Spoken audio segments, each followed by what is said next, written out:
ସତ୍ୟ ଶୋଧନ।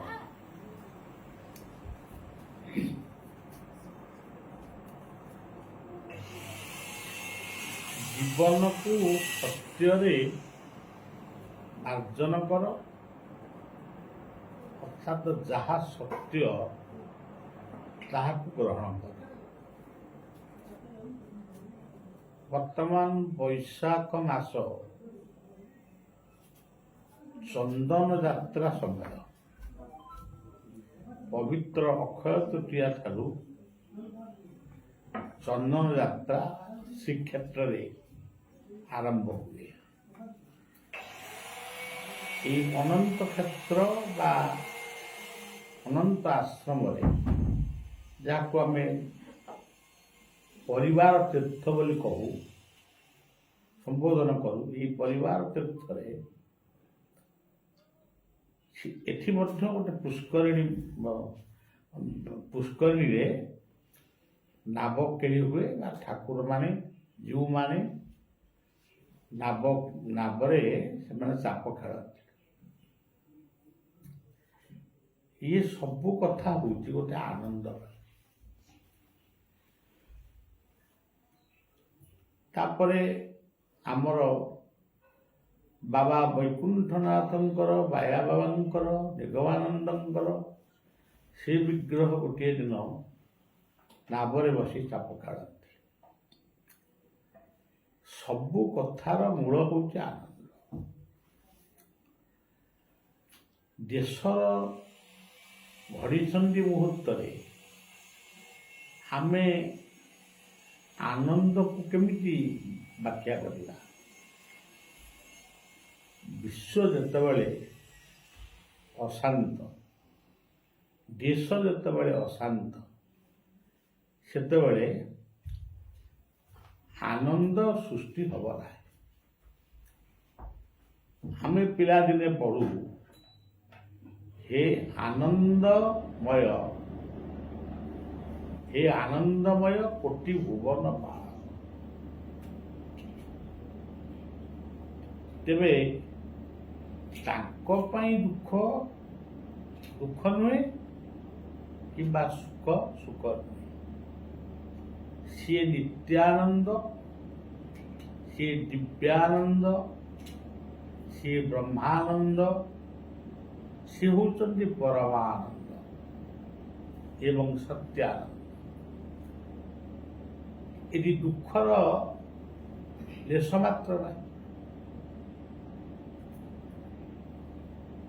ତେବେ ଆପଣ ଦେଖନ୍ତୁ, ସନାତନ ଧର୍ମରେ ଏଇ ମାସରେ କାହିଁକି, ବୈଶାଖ ମାସରେ କାହିଁକି ଚନ୍ଦନ ଯାତ୍ରା ହୁଏ? ଚନ୍ଦନ ହେଉଛି ଗୋଟିଏ ଥଣ୍ଡା ଜିନିଷ। ତାକୁ ମସ୍ତିଷ୍କରେ ଯଦି ଲେପନ କରାଯାଏ ତାହେଲେ ମସ୍ତିଷ୍କ ଥଣ୍ଡା ହୁଏ। ଗ୍ରୀଷ୍ମ ପ୍ରବାହରୁ ମଣିଷ ରକ୍ଷା ପାଏ। ଏଇଥିପାଇଁ ନାବକେଳି ହୁଏ, ଅର୍ଥାତ୍ ଜଳରେ ଭକ୍ତମାନେ ସ୍ନାନ କରନ୍ତି, ଚନ୍ଦନ ଲେପନ କରନ୍ତି ଏବଂ ଭଜନ କୀର୍ତ୍ତନ ଇତ୍ୟାଦି ହୁଏ। ଜୀବନ ଗୋଟିଏ ଦିନ ପରେ, ଜୀବନଟି ଗୋଟିଏ ଦିନ ଯାଉଛି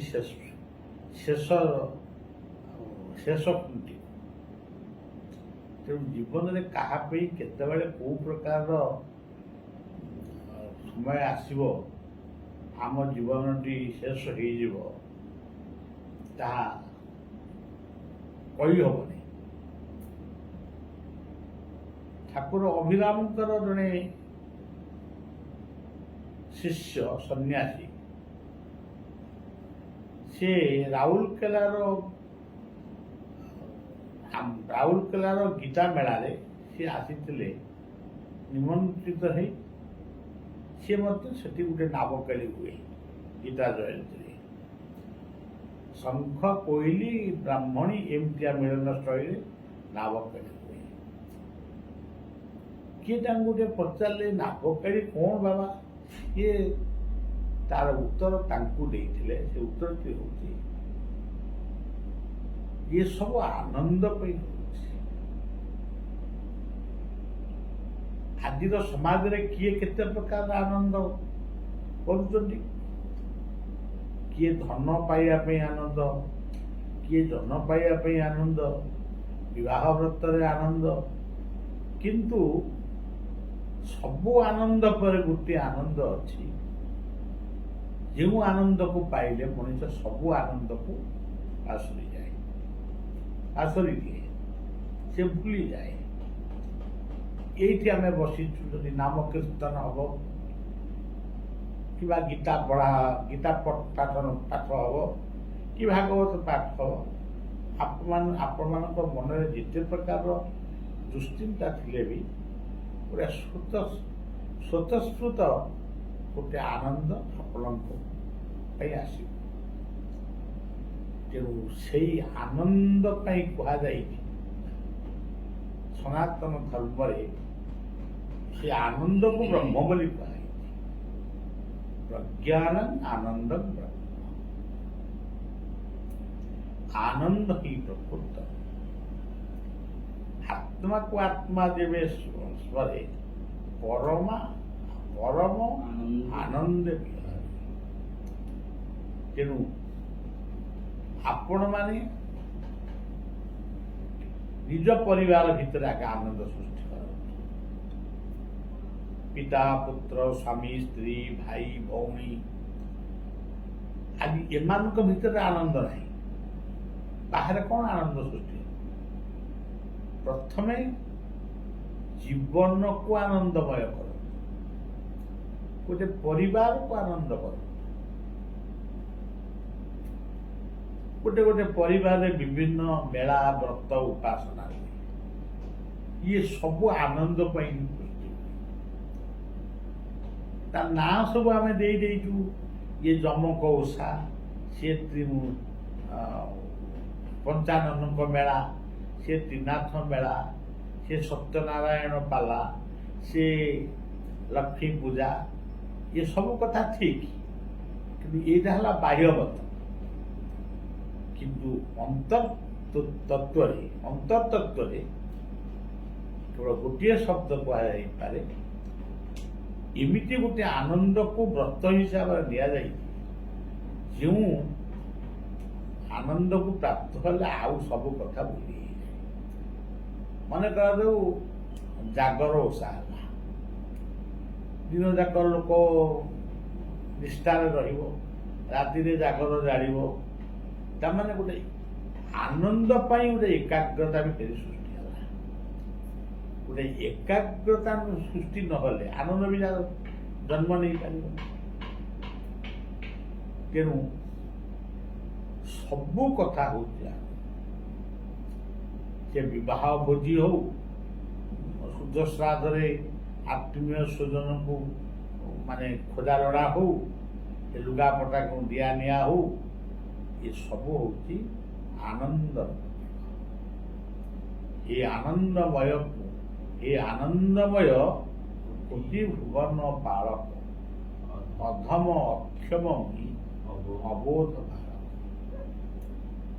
ମେଳାର ପ୍ରାରମ୍ଭ ଦିନ, ଏଇ କ୍ଷେତ୍ରର ମେଳାର ପ୍ରାରମ୍ଭ ଦିନ ଥିଲା ଅକ୍ଷୟ ତୃତୀୟା। ଆଜି ଦ୍ୱିତୀୟ ଦିନରେ ପହଞ୍ଚିଛି। ଧୀରେ ଧୀରେ ମେଳା ଆଗକୁ ଯିବ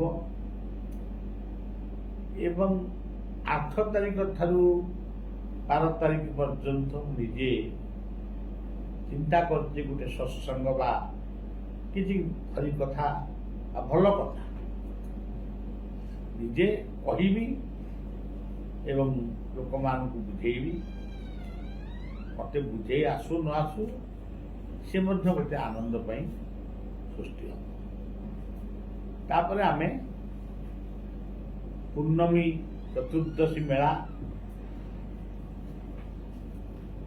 ସବୁ କଥା ଆନନ୍ଦ ପାଇଁ ସୃଷ୍ଟି ହେବ। ପୁଣି ଆମେ 7 ଦିନ ବ୍ରହ୍ମ ସେବା, ପୂର୍ଣ୍ଣମୀ ଠାରୁ 7 ଦିନ गोटे ब्रह्म सेवा अनुष्ठित हो ये सब पर पुणी आसंता वर्ष आम प्रस्तुत होगा तेणु गुरु गोविंदे दिय मन गमिब वैकुंठ गुरु गोविंदे दिय मन गमिब वैकुंठ आज कथा एति बड़िया पुष्करिणी अनंत सरोवर मझे जो मंदिरटी से मंदिर रे बसी आपण मान ये वार्ता देश आनंद रहू परिवार आनंद रुहतु पशु पक्षी कीट पतंग समस्ते आनंद विचरण करू करू ये संसार आम विदाय रहू एतिकी आमर जय गुरु जय जगन्नाथ जय अनंत हरि ओम।